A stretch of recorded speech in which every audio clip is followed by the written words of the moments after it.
ఆ dead body DNA report కూడా వచ్చింది. రిజల్ట్ ఏమై ఉంటుందనుకుంటున్నారు?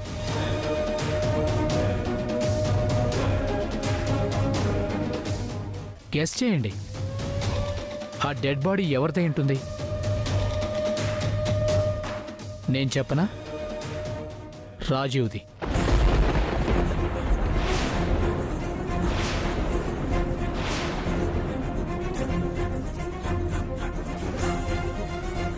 నేను అబద్ధం చెప్పట్లేదు.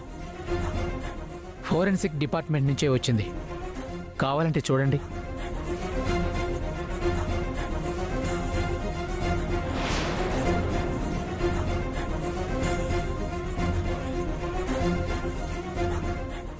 రాజీవ్దే అని డిక్లేర్ చేశారు మావయ్య.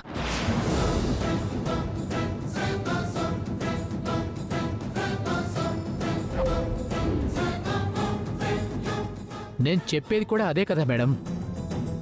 ఇప్పటికైనా నా మాట నమ్ముతారా?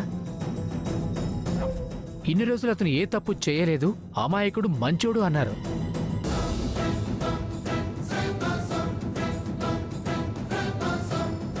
నేను ఆ రాజీవ్ని షూట్ చేశాను, కానీ కావాలని మిస్ఫైర్ చేశాను.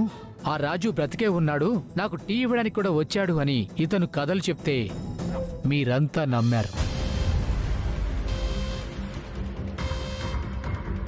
డెడ్ బాడీ కూడా దొరక్కపోయేసరికి అతను చెప్పిందే నిజమని నమ్మారు. ఆ రాజు బ్రతికే ఉండి డ్రామాలు ఆడుతున్నాడు అన్నారు. కానీ ఇప్పుడు ఏమైంది? డెడ్ బాడీ దొరికింది. అది రాజీవ్దని తేలింది. ఆల్రెడీ దొరికిన ఆధారాలు అతనికి వ్యతిరేకంగా బలంగా ఉన్నాయి. ఇక అతన్ని ఎవ్వరూ కాపాడలేరు. ఈ కేసు నుంచి ఎవ్వరూ బయటపడేయలేరు. సార్, ముందుగానే మీరు అలా మాట్లాడద్దు. మొదటి నుంచి ఈ కేసులో మీరు ఒకవైపు నుంచి ఆలోచిస్తున్నారు గాని రెండో వైపు నుంచి ఆలోచించట్లేదు. రెండో వైపు నుంచి ఆలోచించాను కాబట్టే నేరం ఒప్పుకోమని చెప్పాను. చేసిన నేరం ఒప్పుకుంటే కాస్తలో కాస్త అయినా అలాంటి క్రిమినల్స్కి శిక్ష తగ్గుతుంది.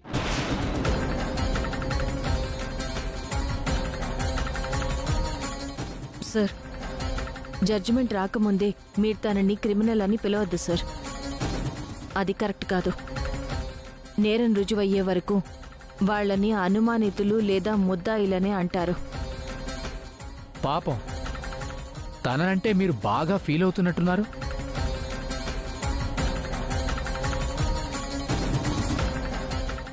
సర్లే, మీకు ఎంత చెప్పినా అర్థం కాదు.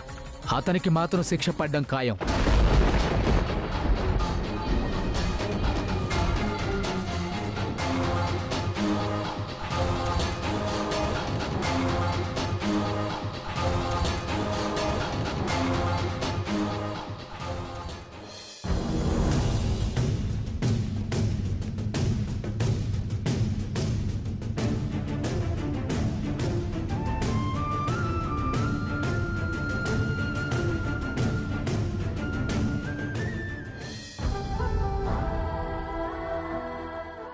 వసుధార, తన కళ్ళల్లో భయం కనిపిస్తోంది. నేను వాణ్ణలా పెంచలేదని చెప్పు వసుధార.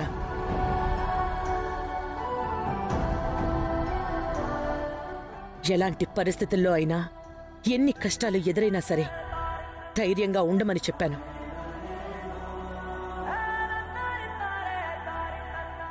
ఎంత భారమైనా సరే ఒక్క కన్నీటి చుక్క కూడా బయటికి రాకూడదని చెప్పాను. అలాంటిది ఎందుకు భయపడుతున్నాడు? ఎవరో ఏదో శిక్ష పడుతుంది అంటే అంతలా భయపడాలా? అవును, భయపడుతున్నాను. ఆ భయం నాకు ఏదో శిక్ష పడుతుందని కాదు, నా తండ్రి ఎవరో తెలుసుకోలేకపోతున్నానే అని.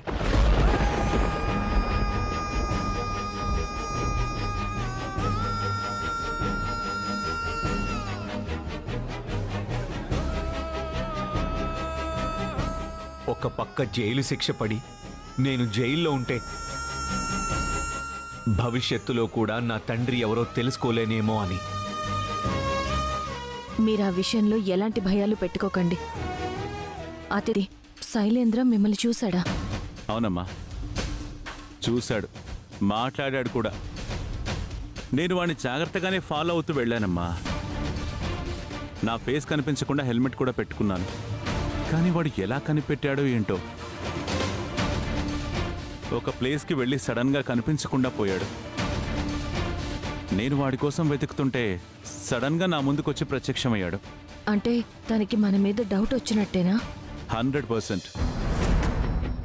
ఇక మన ప్లాన్ ఫెయిల్ అయినట్టే. ఈ క్షణం నుంచి వాడు మనల్ని నమ్మడు. కానీ ఎండి సీట్ విషయంలో ఏమైనా రాంగ్ స్టెప్ వేస్తాడేమో మావయ్య.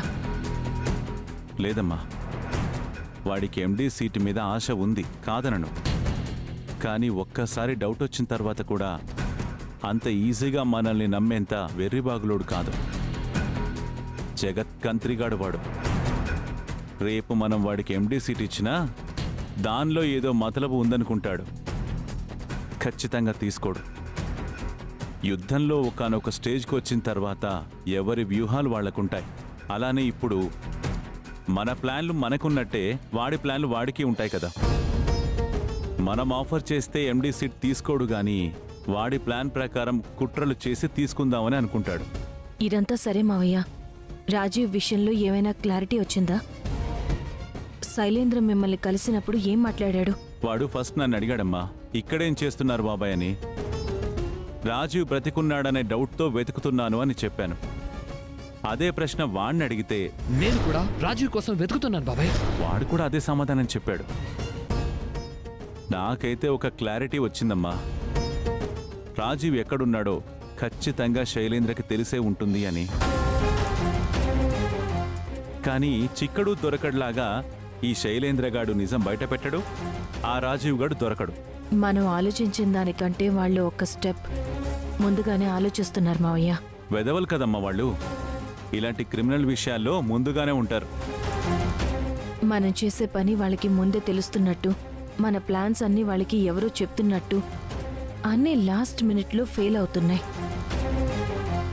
అలా జరుగుతున్నాయి అంటే మనల్ని ఎవరో ఫాలో చేస్తున్నారనిపిస్తుంది.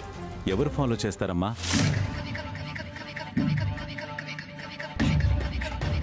ఈ రోజంటే అనుకోకుండా నేను శైలేంద్రకు దొరికాను గాని, లేదంటే మనల్ని ఫాలో చేసేవాళ్ళు ఎవరున్నారు?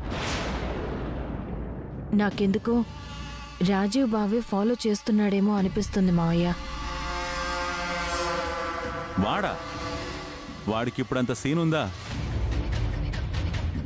నిజంగా వాడు బ్రతికే ఉంటే ఎక్కడ తలదాచుకుందామా, ఎక్కడ దాక్కుందామా అని చూస్తాడు. ఎందుకంటే వాడు బ్రతికున్న విషయం బయటపడితే మను బయటికొస్తాడు. వాళ్ళిద్దరూ లోపలికి వెళ్తారు. ఏదైతేనే ముందు మనుని బయటికి తీసుకురావడానికి మనం ఏదో ఒక ప్లాన్ చేయాలి. రేపొకసారి పోలీస్ స్టేషన్కి వెళ్ళి మనుని కలిసి మాట్లాడదాం. సరే మావయ్య.